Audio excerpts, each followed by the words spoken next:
raih pahala amal jariah yang terus mengalir sampai hari kiamat. Assalamualaikum warahmatullahi wabarakatuh. Alhamdulillah, wassalatu wassalamu ala rasulillah. Segala puji dan puja kehadirat Allah subhanahu wa ta'ala, juga salawat dan taslim kepada Nabi besar Muhammad sallallahu alaihi wa ala alihi wa sahbihi wasallam. Saudaraku seiman, kita akan melanjutkan bedah buku Riyadhus Shalihin tulis oleh Imam Nawawi rahimahullah.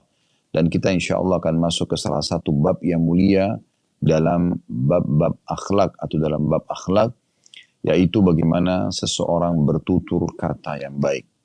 Saudaraku seiman, Allah subhanahu wa ta'ala menjadikan mukjizat terbaik Nabi Muhammad SAW dari sekian banyak mukjizat tentunya adalah Al-Quran.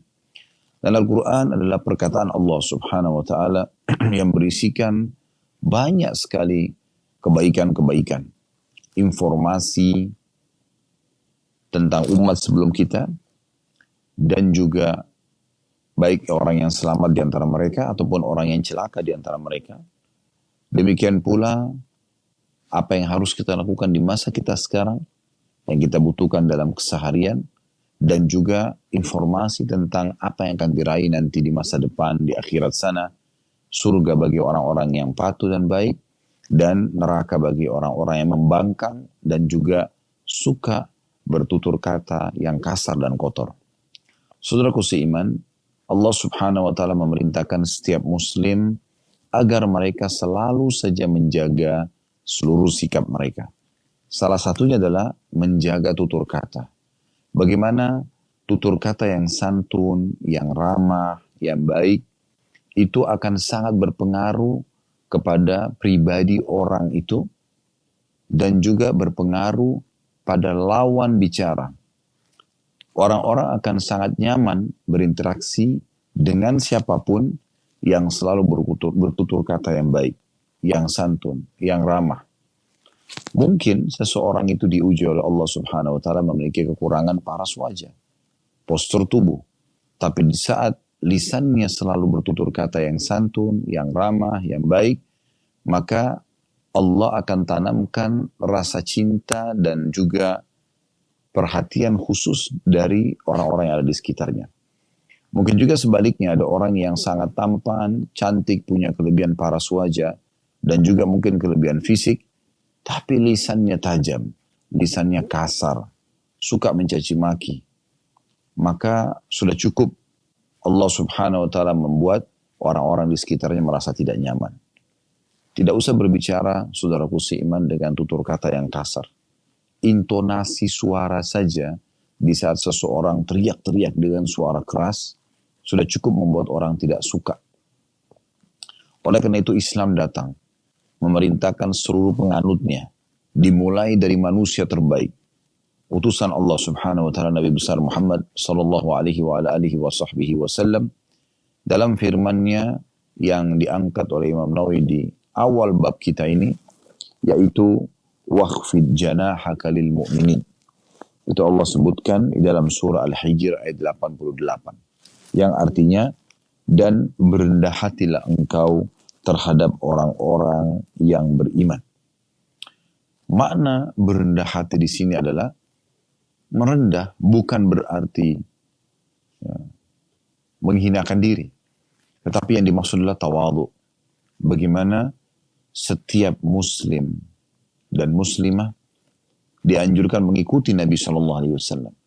Beliau dianjurkan, walaupun beliau seorang nabi, walaupun beliau seorang tokoh Quraisy di Mekah, walaupun beliau adalah seorang yang kaya raya, terutama setelah menikah dengan Khadijah dan sukses di bisnis beliau, walaupun beliau seorang raja, setelah di Madinah terbentuk negara Islam, dan akhirnya beliau menjadi pemimpinnya. Tapi Allah subhanahu wa ta'ala dengan segala macam kelebihan yang telah diberikan kepada Nabi SAW atau kepada nabinya, memerintahkan agar Nabi merendahkan diri. Artinya, menjaga tutur kata yang santun, menjaga sikap agar tidak arogan, tidak kasar. Maka ini perintah Allah subhanahu wa ta'ala kepada nabinya Muhammad SAW yang telah Allah berikan sekian banyak kelebihan. Bagaimana dengan kita yang mungkin kelebihannya tentu jauh lebih sedikit daripada apa yang diberikan kepada Nabi SAW. Tentu kita lebih pantas untuk harusnya mengikuti beliau dan juga merendah. Begitu juga Allah Subhanahu wa taala memastikan sebab kenapa Allah menyuruh Nabi Muhammad SAW merendah, bertawadhu, ya. Karena memang Allah Subhanahu wa taala telah menanamkan sebagai sunnatullah, sistem yang Allah ciptakan, kalau ada orang yang bersikap kasar, maka orang-orang tidak akan interaksi dengan dia. Perhatikan yang mengikuti kajian kitab ini atau dalam kitab yang Anda pegang semua, dalam bab ini, bab ke-88, anjuran berkata baik dan berwajah ceria saat bertemu. Dalil kedua diangkat oleh Imam Nawawi rahimahullah, surah Al-Imran ayat 159 yang berbunyi, walau kunta fadhan ghalidhan qalbi lam faddu min hawlik. Sekiranya engkau wahai Muhammad bersikap keras, kasar, ya, dan berhati yang kaku, tentulah mereka akan menjauh atau menjauhkan diri dari sisimu atau sekitarmu. Ini salah satu hal yang ditekankan oleh Allah Subhanahu wa taala tentang masalah pentingnya dan efek daripada bertutur kata yang baik. Efek dan ya, hasil daripada seseorang itu merendah. Sekali lagi bukan merendahkan atau menghina diri di sini, tapi bertawadhu. Di saat ayat Allah Subhanahu wa taala ini ditafsirkan oleh Syekh Muhammad Amin Al-Shinkiti rahimahullah, beliau mengatakan makna dan berendah dirilah engkau hai Muhammad kepada orang-orang yang beriman, yaitu agar engkau berlemah lembut dalam bermuamalah, menuturkan kata-kata, menegur, menyapa, menasihati, memerintahkan, melarang, dan juga tawadhu'lah. Artinya engkau usahakan agar tidak terlihat karena engkau punya kedudukan maka engkau menindas orang, arogan, kasar, ya. Maka sombong, semua itu tidak ada dalam diri Nabi SAW. Itu maknanya. Dan Allah Subhanahu wa taala juga mengingatkan dalam firman-Nya tadi yang saya bacakan, fabima rahmatin minallahi linta lahum. Ini potongan ayat tadi yang belum saya bacakan. Lalu ayat yang diangkat dalam kitab Riyadhus Shalihin langsung saksi bahasan, walau kunta faddan ghalidhal qalbi lam faddu min hawlik. Maka disebabkan rahmat dari Allah lah kamu bisa berlemah lembut terhadap mereka. Sekiranya engkau itu bersikap kasar, lagi berhati yang kasar, keras, tutur kata yang kasar, baik dalam memberikan nasihat tadi, memerintah, melarang, ya, menyapa, maka pastilah mereka akan menjauhkan diri darimu. Ini jelas sekali makna kedua ayat ini. Bagaimana Allah Subhanahu wa taala memerintahkan Nabi Muhammad SAW untuk bertutur kata yang santun dan memberitahukan tentang efek daripada tutur kata yang santun itu. Kalau engkau baik, makna ayatnya, maka pasti mereka akan ada di sekitarmu. Dan itu yang terjadi pada kehidupan Nabi SAW. Beliau dicintai oleh semua orang. Oleh para istrinya, oleh anak-anaknya, oleh teman-teman dan sahabatnya, tetangganya. Semua menyukai Nabi SAW. Tentu ada pengecualian orang-orang munafik misalnya. Atau orang-orang kafir yang belum mengenal beliau. Berapa banyak di antara orang-orang non-muslim di masa itu, mereka setelah mengenal Nabi SAW, mereka mengatakan dulu Muhammad adalah orang yang paling aku benci. Wajahnya yang paling aku tidak sukai. Sukunya yang paling aku benci. Tapi setelah mengenal Nabi SAW, melihat akhlak beliau, maka subhanallah mengubah semua itu 180 derajat. Mereka masuk Islam dan mereka mengatakan, sesungguhnya sekarang justru ya agama Muhammad yang paling aku sukai, ya, wajahnya yang paling aku senangi, dan juga sukunya yang paling aku hormati. Ya. Ini cukup banyak tokoh-tokoh, suku-suku selain daripada Quraisy yang mengungkapkan perkataan-perkataan yang serupa dengan ini hanya karena melihat akhlak Nabi SAW. Dan subhanallah ini turun-temurun ya. diwarisi oleh para sahabat, diwarisi oleh para tabi'in, tabi'in, dan siapapun orang beriman kepada Allah subhanahu wa ta'ala dan mengikuti dan menjadikan Nabi Muhammad SAW sebagai contoh sampai hari kiamat nanti. Mereka pasti akan bermuamalah seperti ini. Pada saat menjadi suami, mereka akan memiliki tutur kata yang santun, yang baik, bercanda, ya, menggembirakan hati istrinya. Begitu juga dengan istri, akan selalu bertutur kata yang santun, yang ramah, yang baik dengan suaminya. Bagaimana dia bisa dengan tutur katanya meraih hati suaminya. Dia bisa mendapatkan ridho suaminya merupakan ridho Tuhannya. Begitu juga anak pada orang tua. Bagaimana mereka bisa mendapatkan pahala bakti dengan orang tua dengan tutur kata yang santun. Allah subhanahu wa ta'ala menekankan dalam Al-Quran tentang masalah itu. Walaupun orang tua dalam kondisi non-muslim, orang tua mungkin ya bermuamalah kurang baik dengan kita sebagai anak, tetap kita disuruh untuk bertutur kata yang baik. Jangan pernah ucapkan kalimat kepada mereka. Begitu juga orang tua pada anak. Bagaimana Nabi SAW memberikan contoh kepada para sahabat, menciumi Hasan dan Husain radhiyallahu anhuma, bercanda dengan mereka, bertutur kata yang santun. Bagaimana Nabi SAW bermuamalah dengan sangat baik dengan para pembantu-pembantunya. Ya. Sampai digambarkan oleh Anas radhiyallahu anhu yang menjadi pembantu 10 tahun. Ya, di rumah Nabi SAW dari umur 9 tahun sampai 19 tahun beliau mengatakan, aku telah bekerja di rumah Nabi SAW dan tinggal bersama beliau 10 tahun. Belum pernah sekalipun aku temukan Nabi SAW bertutur kata yang kasar, bersikap yang kasar dengan para istri-istri ataupun pembantu-pembantunya. Ini luar biasa. Sampai Anas bin Malik mengatakan, satu hari pernah Nabi SAW perintahkan kepadaku untuk membeli hajat beliau. Kemudian aku keluar dari rumah Nabi SAW dan bertemu dengan anak-anak yang sebaya dengan aku di pelataran masjid. Lalu pada saat mereka lagi bermain, aku pun terpengaruh untuk bermain dengan mereka. Tiba-tiba aku dengarkan suara dari belakangku mengatakan, ya Unais. Orang Arab, dalam retorika bahasa Arab, kalau ingin memanggil sayang pada orang lain, mereka menggunakan satu retorika namanya ismu tasghir.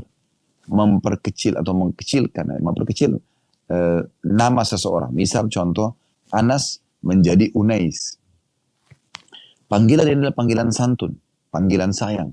Maka Nabi SAW pada saat pembantunya Anas ini lagi bermain-main, meninggalkan perintah dia.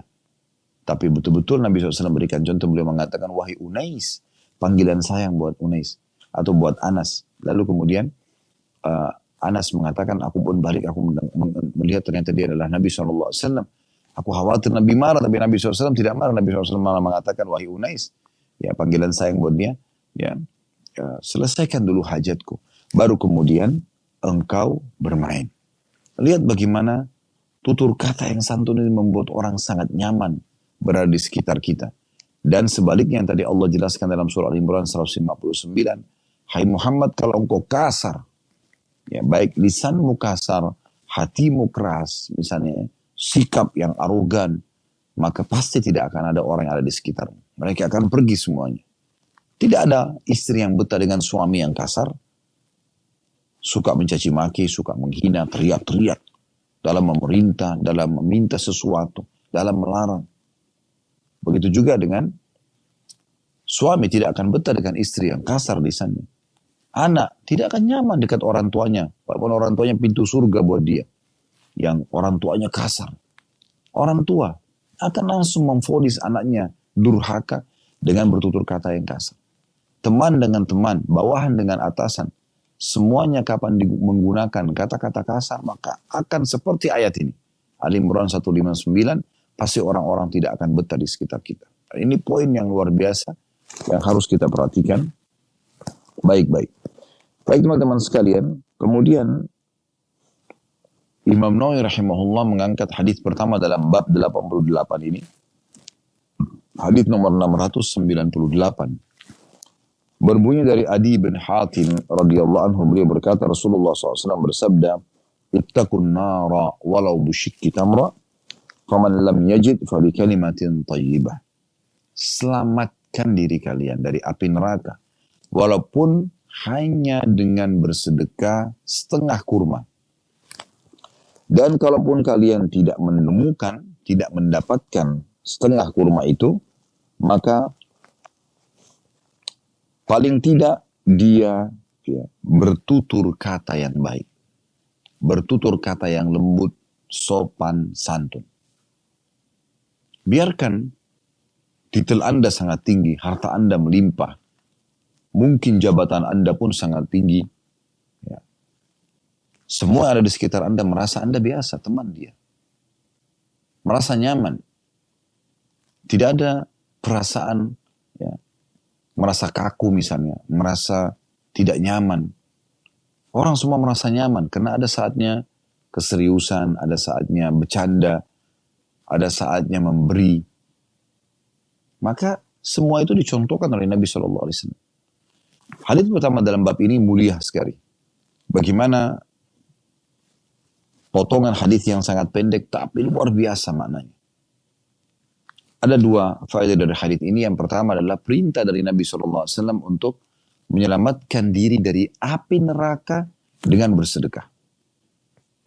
Dan Nabi SAW di sini tidak menggambarkan selamatkan diri kalian dengan api neraka, dari api neraka dengan bersedekah sebuah kebun kurma misalnya, atau sebuah rumah yang luas, atau mungkin beberapa ekor unta dan kuda misalnya. Nah, Nabi SAW sini mendatangkan contoh yang paling mudah.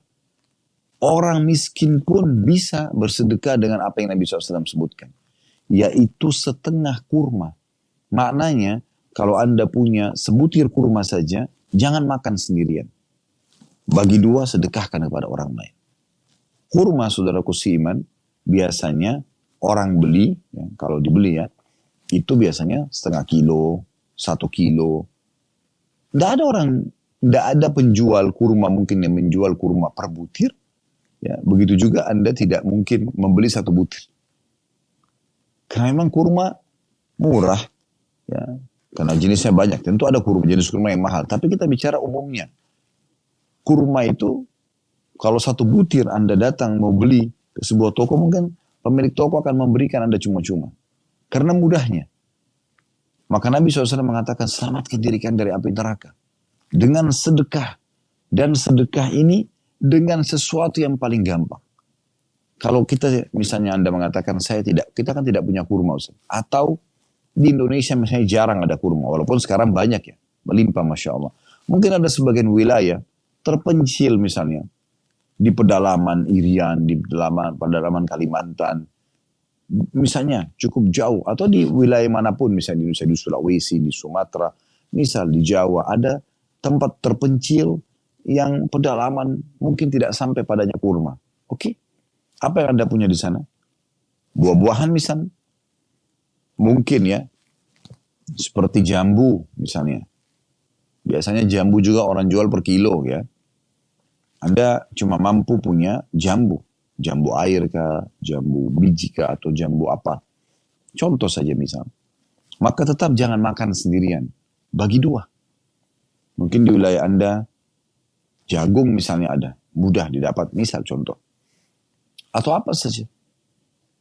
Yang kira-kira Anda bisa dapatkan dan itu mudah buat Anda. Maka selamatkan diri dengan itu. Faedah kedua dari hadis adalah, ini saksi bahasan kita. Kalaupun mau opsi lain, atau tidak menemukan sedekah dengan sebutir kurma yang dibagi dua, maka kata Nabi SAW dengan tutur kata yang baik. Ternyata dengan bertutur kata yang baik ini terhitung sedekah dan bisa mendapatkan penyelamatan dari api neraka. Coba Anda bisa bayangkan. Api neraka yang berkobar-kobar yang akan membakar dan menjadi inti penyiksaan. Ya. Sesuatu yang paling besar yang diancamkan bagi orang yang membangkang kepada Allah Azza wa Jalla pada hari kiamat adalah api neraka. Kata Nabi SAW akan didatangkan neraka pada hari kiamat yang ditarik dengan 70.000 rantai. Di satu rantainya ada 70.000 malaikat yang menariknya. Begitu besarnya neraka tersebut. Dan Allah subhanahu wa ta'ala memberikan gambaran bagaimana dalam neraka itu taghayyuzan wa zafira. Ada suara, ada letupan-letupan. Menakutkan sekali. Kalau kita tersentuh sedikit api dari korek gas di jempol kita saya sudah sangat panas. Bagaimana kalau seluruh tubuh? Tempat penyiksaan yang luar biasa. Orang walaupun belum pernah lihat neraka, kalau ditanya mau masuk neraka nggak, pasti jawabannya nggak mau. Allah subhanahu wa ta'ala memudahkan kita menyelamatkan diri dari api neraka dengan tutur kata yang santun. Walaupun Anda marah, Nabi SAW kalau marah, seringkali cuma terlihat dari raut wajah beliau. Atau, kalaupun beliau menegur, maka beliau menegur dengan kosakata yang tepat. Tidak berlebihan. Sehingga akhirnya cukup memberikan peringatan kepada orang tersebut. Ini akhlak. Ini hal yang luar biasa yang bisa menyelamatkan seseorang dari api neraka. Hadis yang kedua, dalam bab ini, urutan 699 dari awal belajar, berbunyi dari Abu Hurairah radhiyallahu anhu bahwa Nabi SAW bersabda, wal kalimatu thayyibatu sadaqah. Dan kata-kata atau tutur kata yang baik itu terhitung sedekah. Tentu kedua hadis ini, hadis pertama tadi dan hadis kedua ini, 698 dan 699 dua-duanya diriwayatkan oleh Bukhari Muslim atau muttafaqun alaih. Hadis kedua ini memberikan gambaran kepada kita, ternyata setiap hari kita bisa lakukan ini. Setiap kali kita menyapa orang, Assalamualaikum warahmatullahi wabarakatuh. Apa kabar Pak? Apa kabar Bu? Atau kita tegur sapa dengan pasangan. Bagaimana kabar sayang misalnya. Sama anak-anak. Dengan santun dan ramah. Pahala semuanya. Pahala. Bisa menyelamatkan dari api neraka. Tadi hadits nomor 698. 699 Anda seperti bersedekah. Berapa banyak tutur kata yang kita bisa ucapkan dalam keseharian yang mendatangkan pahala yang melimpah. Karena terhitung sedekah. Menyelamatkan dari api neraka. Coba Anda bayangkan. Setiap hari kita akan ngomong, kita akan berbicara. Kita akan menyapa, kita akan menegur, kita akan menyuruh, kita akan melarang. Maka semua itu bisa kita gunakan untuk menjadi sedekah di jalan Allah Subhanahu wa taala. Ini luar biasa. Ya. Kemudian hadis yang terakhir yang diangkat beliau adalah hadis nomor 700 dari Abi Dzar radhiyallahu anhu. Ini hadis ketiga dalam bab kita. Beliau SAW bersabda, beliau berkata, Rasulullah SAW bersabda, la tahqiranna minal ma'rufi syai'a, walau an talqa akhaka biwajhin talqin. Artinya, jangan sekali-kali kamu meremehkan kebaikan sedikit pun. Ya. Ada kesempatan segera lakukan. Meski engkau hanya berjumpa dengan saudaramu dengan wajah yang ceria. Tunjukkan kegembiraan, keceriaan. Subhanallah, ada orang, atau banyak orang memang begitu ya. Karena seringnya ceria, maka tampak di wajahnya keceriaan itu. Kita nyaman interaksi. Ada orang karena kesehariannya selalu emosional, marah, maka juga nampak di wajahnya orang tidak nyaman. Dari hadis ini kita bisa ambil pelajaran 2 poin penting. Faedah yang pertama adalah bagaimana Nabi SAW memerintahkan kita agar jangan pernah menunda-nunda amal saleh. Walaupun kita anggap remeh. Mungkin karena kita anggap, oh cuma amal sunnah misalnya. Ini sekarang Ramadan. Dan kita sudah sebentar lagi insya Allah menutup Ramadan. Sudah di malam-malam terakhir. Tanpa terasa. Sudah 21 hari berlalu. Saudaraku seiman. Ada hadis Nabi SAW. Man shoma Ramadana thumma atba'u sittan min Syawal kana ka shaumid dahr. Siapa yang berpuasa Ramadan sebulan penuh lalu dia ikuti dengan 6 hari dari hari Syawal. Sebentar lagi akan masuk Idul Fitri 1 Syawal. Insyaallah Allah panjangkan umur kita di atas ketaatan. Dia ikuti puasa Ramadannya dengan 6 hari dari hari bulan dari hari-hari Syawal, maka pahalanya sama dengan puasa setahun penuh. Ada kesempatan lakukan. Jangan Anda mengatakan, oh saya kan sudah puasa sebulan penuh Ramadan, sudah cukup sunnah, nggak penting. Ya. Kata Nabi SAW, la tahqiranna minal ma'rufi syai'a. Jangan pelit-pelit, jangan perhitungan. Jangan menganggap remeh sebuah amal saleh. Ada kesempatan sedekah, ada kesempatan baca Quran, ada kesempatan berzikir, berdoa, membantu saudara muslim, menasihatin, mengingatkan, apa saja. Jangan pernah menunda itu. Dan selalu jadikan prinsip sebagaimana sering kami sampaikan di pengajian kami teman-teman sekalian. Dan itu saya jadikan sebagai prinsip hidup saya. Ya. Yaitu jadikan setiap kesempatan amal soleh yang kita kerjakan, itu adalah kesempatan terakhir. Anggap setelah ini kita meninggal dunia. Maka sangat baik kalau kita tutup dengan kebaikan-kebaikan. Ada kesempatan sedekah, sedekah. Ada kesempatan zikir, zikir. Jangan ditunda. Karena bisa saja itu adalah amal yang terakhir. Dan siapa yang meninggal dunia, tentu kita semua akan meninggal dunia. Dalam kondisi menutup hidupnya dengan amal soleh, maka beruntunglah dia. Ini poin penting. Faedah kedua dari hadis adalah, ini saksi bahasan kita. Walaupun kata Nabi SAW, engkau bertemu dengan saudaramu dalam kondisi wajah yang ceria. Kenapa suami itu selalu tegang dengan istrinya? Berapa banyak suami yang seperti itu? Sehingga pada saat dia keluar rumah, istrinya gembira. Karena merasa pada saat dia di rumah ketegangan yang ada. Tidak ada candaan, tidak ada cumbuan, tidak ada keceriaan. Tidak ada kelembutan, tidak ada kemesraan. Berapa banyak suami yang rasanya tidak ingin masuk ke rumah ketemu dengan istrinya. Karena setiap ketemu yang ada mata yang melotot, lisan yang kasar. Dan semua ini tidak boleh dalam Islam. Dilarang keras dalam Islam. Neraka itu penghuninya adalah orang-orang yang kasar. Orang yang keras. Ini termasuk dosa. Ini sudah kami jelaskan di salah satu dosa-dosa besar. Ya. Yaitu bertutur kata yang kasar. Jorok, kotor. Lisannya. Sebaliknya, ahli surga itu adalah orang yang lisannya baik, santun, ramah. Maka di sini bertemu dengan saudara Muslim, tentu prioritasnya adalah suami, istri, orang tua, anak. Baru kemudian umumnya orang-orang. Dengan wajah yang ceria. Biarkan Anda menghadapi masalah yang besar, tapi orang tidak tahu Anda menghadapi masalah itu. Selalu yang kita tampakkan keceriaan, kegembiraan. Bahkan seringkali Allah Subhanahu wa ta'ala memang sengaja mendatangkan ujian kepada hamba-hambanya untuk menguji keimanannya. Ada orang yang membuat kita emosi, ada orang yang membuat kita marah. Kadang-kadang kita berada di satu kondisi di mana memang mungkin kita harus marah. Tetapi Allah Subhanahu wa ta'ala sedang mendatangkan ujian tersebut. Coba tenangkan diri, kemudian mengambil hikmah dari semua itu.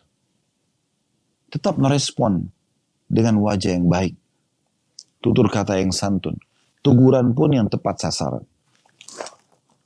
Saudaraku seiman, banyak sekali manfaat orang yang bertutur kata yang baik dan sopan. Jadi itu hadis terakhir dalam bab, ada 3 buah hadis yang diangkat oleh Imam Nawawi rahimahullah. Kita akan coba lebih jelaskan ya, atau tambahan penjelasan dari yang kita bahas pada kesempatan ini, yaitu bertutur kata yang baik dan santun.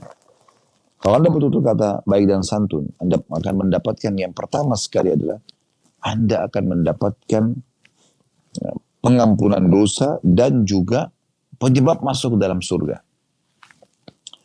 Dalam hadis Abu Shuraih radhiyallahu anhu, beliau berkata, Rasulullah SAW bersabda, pada saat dia bertanya, dia mengatakan, ya Rasulullah, dulluni ala amalin yudkhilunil jannah.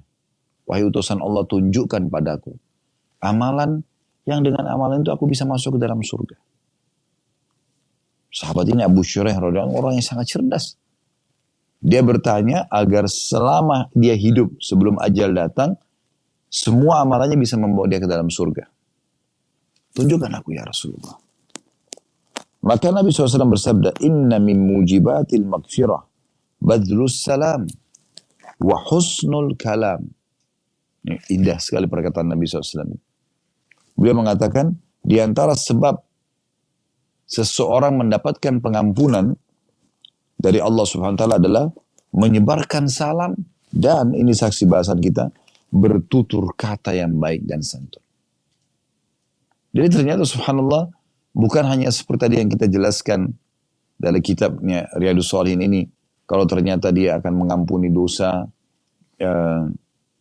dan juga akan bisa menarik hati manusia. Tapi di sini dijelaskan juga bahwasanya bertutur kata yang baik menjadi penyebab masuk ke dalam surga.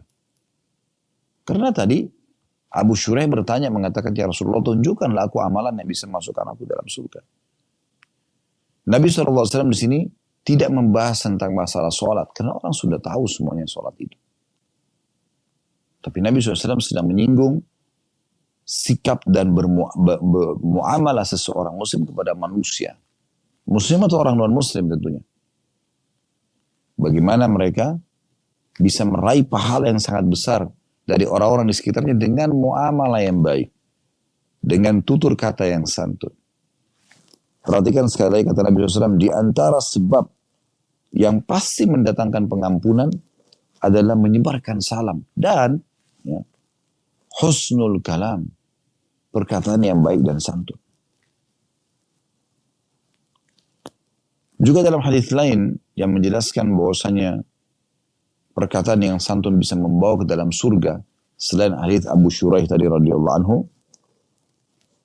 hadis Ali radhiyallahu anhu, beliau berkata bahwasanya Nabi SAW bersabda, di surga itu terdapat kamar-kamar yang bagian luarnya nampak dari bagian dalamnya, dan bagian dalamnya nampak dari bagian luarnya. Dari luar bisa lihat ke dalam, dari dalam bisa lihat keluar. Karena bersihnya, indahnya, transparannya. Ini sudah cukup menggambarkan bagaimana indahnya istana yang dijanjikan ini. Maka seorang Arab Badui bertanya, apakah kamar-kamar tersebut atau diperuntukkan untuk siapakah kamar-kamar tersebut ya Rasulullah? Maka kata Nabi SAW, liman atabal kalama wa at'amat ta'ama wa adama siyama wa salla lillahi billali wan nasu niyam. Ya, artinya kamar-kamar istimewa itu di surga nanti disiapkan. Yang paling pertama adalah untuk orang-orang yang tutur katanya baik. Ini janji yang pertama. Ini orang yang pertama dijanjikan dapat kamar-kamar atau istana yang istimewa tadi. Atabal kalam, memang perkataannya baik, santun. Kemudian wa at'amat ta'am, memberikan makan orang lain, mentraktir orang lain atau berbagi makanan yang kita miliki. Kemudian wa adamas siyam, dan suka berpuasa. Lalu yang keempat, yang terakhir, wa shalla lillahi billaili wan nasu niyam, dan dia salat untuk Allah di malam hari sewaktu orang sedang tidur. Subhanallah, keempat poin ini semuanya ada di masa training Anda di Ramadan. Tutur kata yang santun. Semua orang puasa disuruh berkata tutur kata yang baik. Sampai Nabi SAW mengatakan, kalau engkau sedang berpuasa satu hari, dan ada orang yang mengajakmu bertengkar, maka jangan dilawan. Kalau ada orang mengajakmu bertengkar, maka ucapkan, inni sha'im, inni sha'im. Aku sedang puasa. Aku sedang puasa. Apa maknanya? Aku sedang mengikuti program pelatihan di puasa. Untuk tidak bertengkar dengan kamu. Sebulan penuh kita dilatih. Agar memiliki akhlak. Poin yang sangat luar biasa. Yaitu mengatur tutur kata yang baik. Yang kedua hadis ini adalah wa at'amat ta'am, memberikan makan. Kita dimotivasi selama Ramadan. Man fattara sha'iman, sampai membuka puasakan orang yang puasa. Kana lahu mislu ajri sha'imin ghairi yanqus min ajri sha'imin syai'. Akan mendapatkan pahala orang yang dibuka puasakan tanpa diambil sedikit pun dari pahala atau dikurangi sedikit pun dari pahala orang yang dibuka puasakan itu. Orang beribadah dari mulai azan subuh, dia niat untuk menahan diri dari makan, minum, biologis. Walaupun halal, dilarang. Gitu kan. Sampai maghrib. Dan dia membaca Al-Quran, berzikir dan segala macam. Anda bisa panen semua pahala itu dengan memberikan dia buka puasa. Mungkin Anda berkata, mungkin tidak semua orang bisa memberikan buka puasa. Di bayangan Anda harus siapkan satu paket makanan lengkap. Pertanyaan ini pernah ditanyakan kepada Nabi SAW oleh seorang sahabat mengatakan. Dia sambil mengatakan, ya Rasulullah, tidak semua orang bisa memberikan buka puasa. Maka kata Nabi SAW, Allah akan memberikan pahala itu. Yang membuka puasakan orang. kepada seseorang ya yang memberikan buka puasa kepada orang walaupun sebutir kurma. Maaf, walaupun seteguk air atau susu yang dicampur dengan air, ya, saya ulangi, Allah akan memberikan pahala ini membuka puasakan orang, panen pahala orang yang sedang puasa itu. Ya. Walaupun hanya dengan seteguk air atau susu yang dicampur oleh air, tentu susu kalau dicampur air sudah tidak terasa susu lagi. Tapi kalau begitu saja bisa diberikan, berikan, dan juga ya sebutir kurma. Artinya tidak ada orang yang tidak bisa melakukan ini. Di Ramadan ini berapa banyak ustadz-ustadz, para kiai, para dai menyampaikan, ayo buka puasain orang. Rame-rame Masya Allah di negara kita, setiap RT, RW mengadakan buka puasa. Rumah-rumah warga digilir untuk bisa menyumbang ke musola. Anda pun bisa ikut di kegiatan-kegiatan yayasan sosial dalam membuka puasakan orang. Hampir seluruh yayasan sosial sekarang menawarkan program ini. Kami pun menawarkan. Kalau Anda ikutin kemarin kami sempat live. Di Mekah ini pun kami buat program untuk buka puasain orang. Kerjasama dengan yayasan resmi yang ada di sini. Begitu juga di Indonesia kami sudah buat program dari awal Ramadan. Anda juga bisa buat program sendiri. Bagi yang berminat untuk mengikuti partisipasi di program ini, Anda bisa lihat di media kami, di Instagram ada flyernya. Buka puasa di Indonesia, buka puasa di Mekah. Ini kesempatan mas. Kemudian, wa'adam as-siyam. Menjaga dan merutinkan puasanya Ramadan sekarang melatih kita. Sebulan penuh Anda dilatih puasa. Kenapa selepas Idul Fitri seperti orang lepas dari penjara ibadah? Gak mau lagi puasa. Lakukan puasa-puasa sunnah. Kalau Anda punya uzur. Kalau Anda tidak punya uzur, maka puasa saja. Toh Anda sudah terbiasa puasa ini. Perhatikan ini semua ada di Ramadan. Luar biasa. Tutur kata yang santun, ya, memberi makan orang, kemudian juga merutinkan puasa, menjaga puasa, dan sholat pada malam hari sewaktu manusia tidur. Kita sekarang diperintahkan sholat. Tarawih habis, ba'da Isya, kalau Anda tidak terbiasa sholat di tengah malam misalnya. Di Mekah sekarang, alhamdulillah Allah mudahkan bagi kami ada di sini. Semoga Anda juga satu waktu bisa hadir di sini untuk bisa beribadah kepada Allah SWT. Ada tarawih, ada qiyamul lail lagi.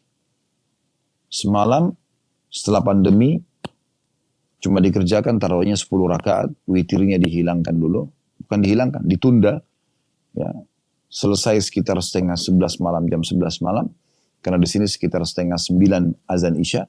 Kemudian setengah 1 malam lanjut lagi dengan qiyamul lail. 13 rakaat, witirnya di situ. Jadi total semua 23 rakaat. Sebelum pandemi, malah tarawihnya 20 rakaat, ditambah lagi qiyamul lailnya 13 rakaat. Saya saksikan sendiri semalam penuh masjid. Masya Allah, orang mengerjakan sholat. Jangan setelah lebaran ini, Idul Fitri, kita tidak kerjakan lagi sholat malam. Mungkin Anda mengatakan, kan Ustaz tarawih itu bisa dikerjakan mudah karena selepas ba'da Isya langsung sholat tarawih. Baik, Anda tiap hari sahur. Tiap hari sebulan penuh dilatih bangun di waktu sahur. Ini waktu sholat malam. Jangan tinggalkan, kata Nabi SAW, jangan tinggalkan sholat malam karena dia adalah kebiasaan orang-orang soleh sebelum kalian. Begitu juga bisa menyelamatkan dari api neraka. Disebutkan dari hadits Adi bin Hatim tadi, yang kita sudah bacakan hadisnya di awal-awal bahasan Riyadhus Shalihin tadi. Ibnu Battal mengatakan, mengatakan jika tutur kata yang baik dapat menyelamatkan dari siksa neraka, berarti sebaliknya, tutur kata yang kotor ya, dapat diancam dengan api neraka. Perkataan yang baik juga ini, selain menjadi pengampunan dosa, selain penyebab masuk dalam surga, juga akan menghilangkan permusuhan, kebencian orang. Ibn Battal juga mengatakan, di satu sisi perkataan beliau juga yang lain, ketahuilah bahwa tutur kata yang baik dapat menghilangkan permusuhan dan dendam kesumat. Sebagaimana Allah Subhanahu wa taala telah berfirman dalam surah Fussilat ayat 34 sampai 35, "Idfa billati hiya ahsan." Tolaklah kejelekan itu Muhammad dengan cara yang baik. Fa idzal ladzi bainaka wa bainahu adawatun ka'annahu waliyyun hamim. Maka tiba-tiba orang yang di antara engkau dan dia ada permusuhan seolah-olah menjadi teman yang sangat baik. Ibnu Abbas radhiyallahu anhu berkata, Allah memerintahkan pada orang beriman untuk bersabar ketika ada yang membuatnya marah. Membalas keburukan dengan kebaikan jika ada yang berbuat buruk. Ya. Jika seorang hamba melakukan hal seperti ini, Allah akan melindunginya dari gangguan syaitan dan akan menundukkan musuh-musuhnya. Malah yang semula bermusuhan bisa menjadi teman dekat karena tingkah laku yang baik. Dan ini subhanallah, Allah subhanahu wa ta'ala memerintahkan kepada Nabi Muhammad SAW dan juga seluruh orang-orang beriman tanpa terkecuali. Semoga apa yang kita bahas tadi, teman-teman sekalian, bisa memberikan manfaat kepada kita dan mengubah kita menjadi lebih baik dari sebelumnya. Bahkan mungkin kalau tadinya buruk, kasar, keras, berubah, baik sebagai status suami, istri, anak, orang tua, atasan, bawahan, tetangga, teman, dan seterusnya. Semua itu akan sangat luar biasa kalau dikemas dengan kelembutan. Ingatlah selalu sabda Nabi SAW yang berbunyi, tidak ada sesuatu yang diselimuti oleh kelembutan, ma nazalinu fi syai'in illa zana, kecuali akan menghiasinya. Wa ma nuzzi'a min syai'in illa syana. Dan tidak ada sesuatu yang diangkat darinya kelembutan, nggak lagi ada kelembutan, semuanya dengan kasar, kecuali akan merusaknya. Semoga Allah SWT menjaga kita agar selalu bertutur kata yang baik, santun, sopan, dan kita sudah rincikan panjang lebar tadi seperti apa. Dan juga semoga Allah Subhanahu wa taala memaafkan bila memang di masa lalu dulu ada kesalahan-kesalahan yang kita lakukan dalam masalah ini. Intinya setiap kali kita belajar di momen-momen seperti ini, ya, artinya di setiap kali ada kesempatan pengajian misalnya, maka itu tujuannya adalah supaya kita jadi baik ke depannya atau lebih baik ke depannya. Kita tidak bahas lagi yang lalu biarlah berlalu.